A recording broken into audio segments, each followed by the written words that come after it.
Chaque jour, Charles et Carole vous présentent la leçon de l'école du sabbat.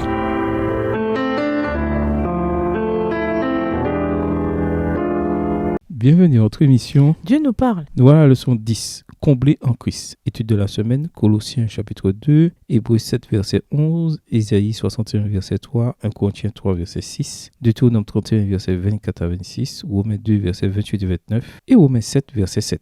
Verset à mémoriser. Ainsi donc que personne ne vous juge à propos de ce que vous mangez et buvez, ou pour une question de fête, de nouvelle lune ou de sabbat. Tout cela n'est que l'ombre des choses à venir, mais la réalité est celle du Christ. Colossiens 2, les versets 16 et 17 dans la version Colombe. Vous a-t-on déjà demandé pourquoi vous observez le sabbat? On a peut-être cité le verset à mémoriser de cette semaine comme une preuve de son invalidité. Pourtant, ce texte ne concerne pas le 4e commandement, mais des erreurs enseignées par des faux enseignants dans l'Église. De quelles erreurs s'agit-il? D'abord, les faux enseignements sont décrits comme des philosophies, des traditions humaines, des éléments du monde et non pas selon le Christ. Colossiens 2, le verset 8. Il est aussi question de la circoncision et de l'observance des fêtes juives, Colossiens 2, versets 11 et 16, ainsi que des rituels et des règles de pureté liées à la nourriture, Colossiens 2, versets 16 et 21. Ces faux enseignements impliquaient également l'adoration des anges ou la tentative d'imiter l'adoration angélique, Colossiens 2, verset 18. Et enfin, ils étaient fondés sur des commandements et des enseignements humains et comprenaient peut-être des pratiques ascétiques. Colossiens 2, les versets 22 et 23. Ces faux enseignements étaient clairement religieux et sincères, mais ils avaient mal compris l'évangile. Nous verrons pourquoi cette semaine. Et nous verrons aussi pourquoi le verset à mémoriser n'a rien à voir avec le sabbat du 7e jour. Au revoir. Et à demain si Dieu veut.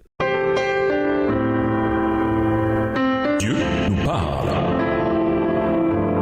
Chaque jour, Charles et Carole vous présentent la leçon de l'école du sabbat.